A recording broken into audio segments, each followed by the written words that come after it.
নমস্কার বন্ধুরা, শ্রাবণী রান্নাঘরে আপনাদের সবাইকে স্বাগত জানিয়ে আমি আবারও একটা রান্নার ভিডিও নিয়ে আপনাদের সামনে চলে এসেছি।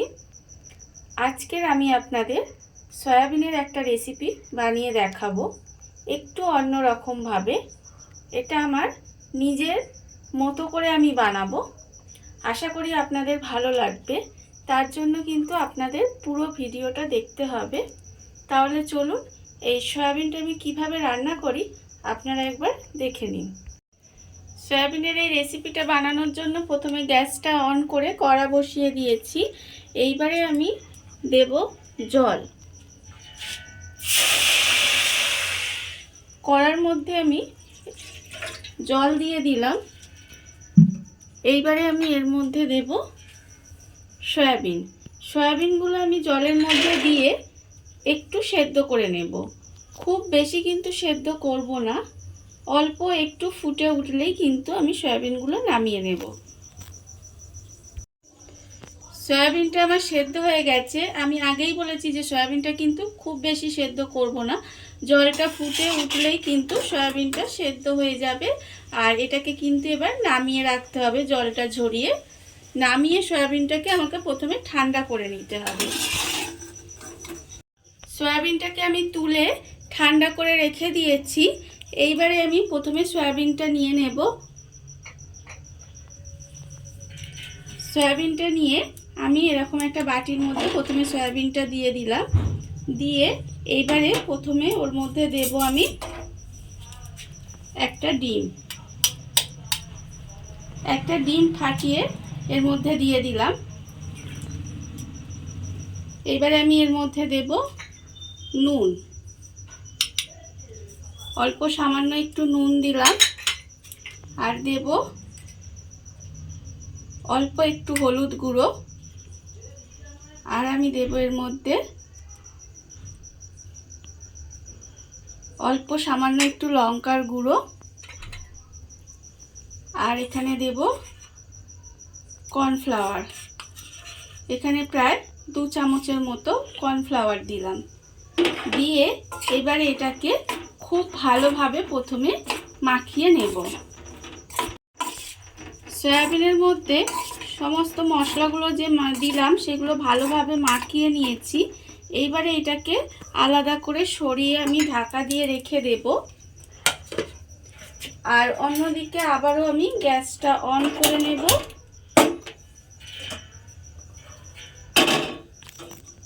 কড়াটা আমি বসিয়ে দিয়েছি। এইবারে আমি এর মধ্যে দিয়ে দেব সর্ষের তেল। এখানে প্রায় আমি 4 চামচের মতো সর্ষের তেল দিলাম। এবারে আমি তেলটাকে একটু গরম হতে দেব। তেলটা আমার গরম হয়ে গেছে। এইবারে আমি এর মধ্যে দিয়ে দেব আলু। এখানে আমি আলুগুলো ডুমো ডুমো করে কেটে রেখেছি, সেই আলুগুলো আমি তেলের মধ্যে দিয়ে দেব।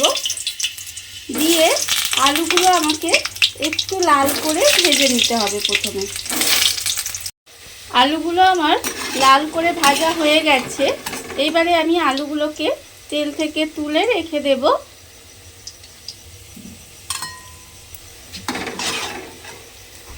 আলুগুলোকে আমি আলাদা করে তুলে রেখে দিয়েছি। এবারে আমি ওই তেলের মধ্যে দিয়ে দেব যে সয়াবিনটা আমি মশলা মাখিয়ে ঢাকা দিয়ে রেখে দিয়েছিলাম, সেই সয়াবিনটা আমি এবারে নেব। নিয়ে এবারে এই তেলের মধ্যে সয়াবিনটা আমাকে দিয়ে দিতে হবে। সয়াবিনগুলো আমি তেলের মধ্যে এইভাবে দিয়ে দেব। দিয়ে এবারে সয়াবিনগুলোকে কিন্তু এই তেলের মধ্যে একটু নাড়াচাড়া করে ভেজে নিতে হবে।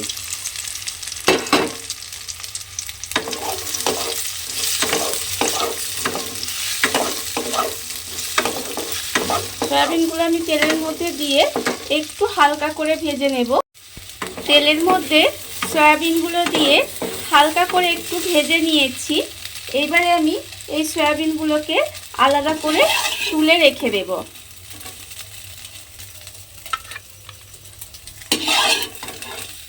সয়াবিনগুলোকে আমি তুলে আলাদা করে রেখে দিয়েছি।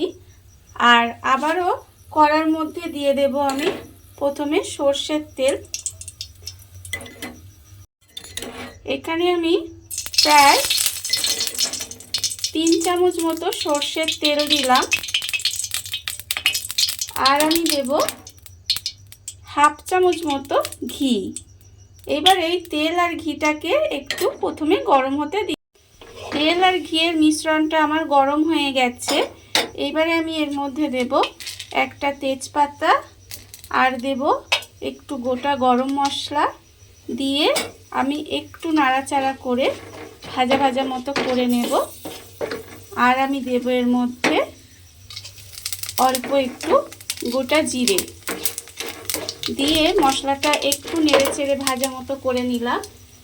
এইবারে আমি এর মধ্যে দিয়ে দেব পেঁয়াজ কুচি। এখানে আমার একটা মাঝারি সাইজের পেঁয়াজ আমি একটু কুচিয়ে রেখেছি, সেই পেঁয়াজটা আমি এর মধ্যে দিয়ে দিলাম। দিয়ে একটু পেঁয়াজটাকে লাল করে প্রথমে ভেজে নিতে হবে। পেঁয়াজটা আমার লাল করে ভাজা হয়ে গেছে। এইবারে আমি এর মধ্যে দিয়ে দেব রসুন বাটা। এখানে আমি প্রায় 1 চামচ মতো রসুন বাটা দিলাম। দিয়ে এইবারে রসুনটাকে একটু ভাজা মতো করে নিতে হবে, যাতে রসুনের কাঁচা গন্ধটা না থাকে। একটু রসুনটা দিয়ে আমি একটু ভাজা ভাজা মতো করে নিয়েছি। এইবারে আমি এর মধ্যে দিয়ে দেব আদা বাটা। এখানে আমি 1 চামচ মতো আদা রেখেছি, সেই আদা বাটাটা আমি এর মধ্যে দিয়ে দিলাম। আদা বাটাটা দেওয়ার পরে আমি দিয়ে দেব এখানে টমেটো কুচি। এখানে একটা ছোট সাইজের টমেটো আমি ছোট ছোট করে কুচি করে রেখেছিলাম, সেই টমেটোটা আমি এর মধ্যে দিয়ে দিলাম। দিয়ে একটু নাড়াচাড়া করে একটু ভেজে নেব।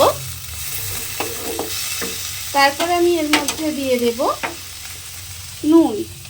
এখানে আমি নুনটা আন্দাজ মতো দিয়ে দেব। আর দেব আমি হলুদ, হাফ চামচ মতো হলুদ দেব। আর দেব শুকনো লঙ্কার গুঁড়ো হাফ চামচ মতো দিয়ে এবারে মশলাটাকে আমার খুব ভালোভাবে কষিয়ে নিতে হবে। মশলাটা আমি ভালোভাবে কষিয়ে নেব। তার জন্য আমি এখানে অল্প সামান্য একটু জল দিলাম, যাতে মশলাটা পুড়ে না যায়। জল দিয়ে এবারে খুব ভালোভাবে কিন্তু মশলাটাকে আমার প্রথমে কষিয়ে নিতে হবে। মশলাটা আমি ভালোভাবে কষিয়ে নিয়েছি। এইবারে আমি এর মধ্যে দিয়ে দেব যে আলুটা আমি এখানে ভেজে রেখেছিলাম, সেই ভাজা আলুটা আমি এর মধ্যে দিয়ে দেব। দিয়ে এবারে মশলার সঙ্গে আলুটাকে ভালোভাবে মিশিয়ে নিয়ে খুব ভালোভাবে কিন্তু কষে নিতে হবে। আর এই রান্নাটায় আমি আলু ব্যবহার করেছি। আপনারা চাইলে কিন্তু আলুটা বাদ দিয়ে শুধু সয়াবিনটাও রান্না করতে পারেন, তাতেও কিন্তু ভীষণ ভালো খেতে হয়। এবারে আলুটাকে আমি খুব ভালোভাবে কষিয়ে নেব। আলুটা আমার খুব ভালোভাবে কষানো হয়ে গেছে। এইবারে আমি এর মধ্যে দিয়ে দেব জল।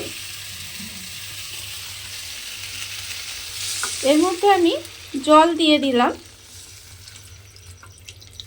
জলটা দিয়ে এবারে আমাকে এই অবস্থায় কিছুক্ষণ ঢেকে রান্না করতে দিতে হবে। গ্যাসটা কমিয়ে দেব, কমিয়ে দিয়ে ঢাকা দিয়ে আমি এইভাবে কিছুক্ষণ একটু রান্না হতে দেব। আলুটা আমার আধ সেদ্ধ হয়ে গেছে। এবারে এই অবস্থায় আমি দিয়ে দেব এর মধ্যে যে সয়াবিনগুলো আমি ভেজে রেখে দিয়েছিলাম, সেই সয়াবিনগুলো আমি এর মধ্যে দিয়ে দেব।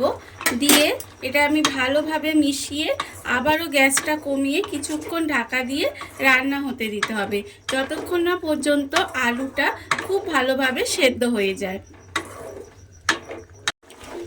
ঢাকা দিয়ে আমি কিছুক্ষণ রান্না করে নিয়েছি। এর ফলে আলুটা আমার খুব ভালোভাবে সেদ্ধ হয়ে গেছে। এবারে আমি রান্নাটা প্রায় হয়েই এসেছে। এবারে আমি এর মধ্যে দিয়ে দেব এখানে গরম মশলা গুঁড়ো। গরম মশলা গুঁড়ো আমি এখানে প্রায় ছোট চামচের 1/4 চামচ মতো গরম মশলা গুঁড়ো দিলাম। দিয়ে এবারে এটাকে খুব ভালোভাবে মিশিয়ে দেব। মিশিয়ে দিয়ে গ্যাসটা অফ করে ঢাকা দিয়ে কিছুক্ষণ রেখে দিলেই কিন্তু আমার রান্নাটা রেডি হয়ে যাবে। দেখুন বন্ধুরা, বাড়িতে থাকা অল্প উপকরণ দিয়ে সয়াবিনের এই রান্নাটি কত সুন্দর রেডি হয়ে গেল। আর যেদিনকে আপনাদের দেখবেন বাড়িতে মাছ মাংস থাকবে না, সেদিন কিন্তু এই রান্নাটা যদি আপনারা বানিয়ে খান তাহলে দেখবেন ভীষণ ভালো খেতে হয়। আর এই ভিডিওটা যদি আপনাদের ভালো লেগে থাকে তাহলে লাইক করবেন, কমেন্ট করবেন আর সাবস্ক্রাইব করবেন আমার চ্যানেলকে। আজ এই পর্যন্ত, নমস্কার।